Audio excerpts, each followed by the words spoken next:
Welcome to new lesson. इस lesson में मैं आपसे बात करूंगा कि आप डायनामिक एड्स कैसे बना सकते हो। ठीक है जी। डायनामिक एड्स कौन सी होती हैं? सबसे पहले तो जैसे मैंने आपसे शॉपिंग कैंपेन्स बनाते समय बात की थी कि सपोज करो कोई यूजर आपके वेबसाइट पे आता है और कोई प्रोडक्ट देखता है और वो प्रोडक्ट नहीं खरीदता, तो उसको उस यूजर को उसने जो प्रोडक्ट देखा था वो वाला प्रोडक्ट दोबारा हर जगह दिखने लगे, उसे हम कहते हैं डायनामिक एड्स। ठीक है। और डायनामिक एड्स बनाने के लिए जो जो चीजें करनी होती हैं वो हम सब पहले ही कर चुके हैं। हम अपना टैग सेटअप कर चुके हैं, हम डायनामिक फीड के लिए प्लगइन इंस्टॉल कर चुके हैं, हम सारा काम कर चुके हैं। तो अभी हमें सीधे ऐड बनानी है, राइट। जब हमने गूगल एड्स का सेटअप किया था, गूगल एड्स के टैग का सेटअप किया था, तो गूगल जो है वो अपने आप कुछ ऑडियंसेस आपके लिए बना देता है, अपने आप कुछ ऑडियंसेस बना देता है। फॉर एग्जाम्पल, अगर मैं यहाँ टूल्स एंड सेटिंग्स में जाके ऑडियंस मैनेजर के अंदर जाऊं, ठीक है जी, टूल्स एंड सेटिंग्स में गया, देन मैं गया ऑडियंस मैनेजर के अंदर, देन आप देखो यहाँ पे कुछ ऑडियंसेस बनी होंगी। ठीक है। कौन सी ऑडियंस बनी होगी? देखो, पास्ट बायर्स, ऐसे लोग जिन्होंने पास्ट में प्रोडक्ट खरीदा है। Then you have product viewers, ऐसे लोग जिन्होंने प्रोडक्ट देखा है। Then you have shopping cart abandoners, ऐसे लोग जिन्होंने शॉपिंग कार्ट अबेंडन किया है। ठीक है। ये ऑडियंस ऑटोमेटिकली क्रिएट हो गई थी जब हमने टैग वगैरह सेटअप किया था। तो अब हमें क्या करना है? अब हमें इन लोगों को ऐड दिखानी है, राइट। तो सपोज करो ये है प्रोडक्ट व्यूअर्स, तो जिसने मेरा प्रोडक्ट देखा है मैं उसको ऐड दिखाना चाहता हूं। ठीक है। तो मैं सीधे ये वाली ऑडियंस सेलेक्ट करूंगा और इसे मैं डायनामिक ऐड दिखा दूंगा। डायनामिक ऐड दिखाने से होगा क्या? सपोज करो इसने एक पर्टिकुलर टी शर्ट देखी मेरी, है ना। अब सपोज करो इसने वो टी शर्ट देखी बट खरीदी नहीं। ठीक है। इस बंदे ने क्या किया? इस बंदे ने एक टी शर्ट देखा बट खरीदा नहीं। तो अब होगा क्या? अगर मैंने डायनामिक ऐड बनाया हुआ है तो जैसे ही ये मेरी वेबसाइट छोड़ेगा, इसे मेरी ऐड हर जगह दिखने लगेगी। ठीक है। इसे ही हम कहते हैं डायनामिक एड्स। इसके लिए हम फीड वगैरह का सेटअप पहले ही कर चुके हैं, ऑडियंस गूगल हमारी ऑलरेडी बना चुका है। देखो यहाँ पे लिखा है ना, ऑटोमेटिकली क्रिएटेड, गूगल ने ऑटोमेटिकली क्रिएट कर दिया है। तो अब हमें बस ऐड बनाना है। ठीक है। तो ऐड हम कैसे बनाएंगे? सिंपल, हम करेंगे प्लस और हम करेंगे न्यू कैंपेन। ठीक है। और हम करेंगे create a campaign without a goal और हम लेंगे डिस्प्ले। क्या लेंगे? डिस्प्ले।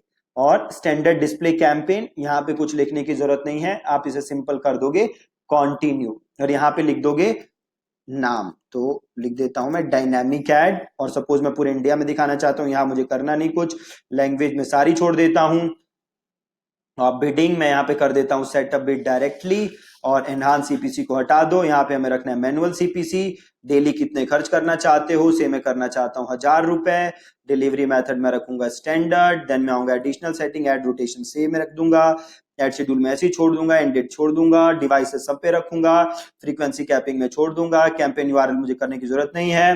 डायनेमिक फीड में मुझे करना है यूज डेटा फीड, और यहां से मुझे अपनी डेटा फीड चूज कर लेनी है। ठीक है। कोई फिल्टर विल्टर हम लगाते नहीं, जितने प्रोडक्ट हैं हम उन सबको रखते हैं। कन्वर्जन बाय डिफॉल्ट हम गूगल एड्स परचेज यूज कर रहे हैं, तो हम गूगल एड्स परचेज रखेंगे, कोई हमें अलग से नहीं करना। कंटेंट एक्सक्लूजन कुछ नहीं करना। एड ग्रुप हम सिंपल लिख देते हैं प्रोडक्ट व्यूअर्स। ठीक है जी। और ऑडियंसेस में जाओगे, अब सीधे जाओगे ब्राउज में, अब जाओगे रीमार्केटिंग में, जाओगे वेबसाइट विजिटर में, और यहां पे ले लोगे प्रोडक्ट व्यूअर्स। ठीक है। डेमोग्राफिक में कुछ नहीं करना, कंटेंट टारगेटिंग कुछ नहीं करना, इसको यहां से कर दोगे ऑफ। एक क्लिक के कितने पैसे देना चाहते हो? से मैं 15 रुपए देना चाहता हूं, मैंने लिख दिया 15। अब क्रिएट योर एड, तो सिंपल आप यहां कर दोगे new ad, upload display ad. देखो डायनेमिक फीड इसने यहां पे ले ली, आप बस एक इमेज चूज कर लो जो कि गूगल दिखा सकता है। ठीक है। कोई भी एक इमेज हम ले लेते हैं। तो यहाँ पे कुछ है क्या? हाँ, तो सपोज मैं ये वाली ले लेता हूं image. Google images dynamically create कर देगा। यहाँ पे देखो इमेज छोटा है, तो क्या करें, ये ले लेते हैं, शायद ये हो जाए। देखो कुछ इमेज साइज की प्रॉब्लम हो रही है, बट अगेन कोई प्रॉब्लम नहीं। आपको करना क्या है, जस्ट यहाँ पे एक इमेज अपलोड करनी है और आपको यहाँ पे अपना यूआरएल डालना है। राइट। अब एक चीज ध्यान देनी है, क्योंकि डायनामिक एड्स हैं तो गूगल आपकी फीड से यूआरएल वगैरह डायनामिकली ही क्रिएट करेगा। ठीक है, वहां से वो डायनामिकली यूआरएल्स क्रिएट हो जाएंगे, गूगल वहीं पे भेजेगा।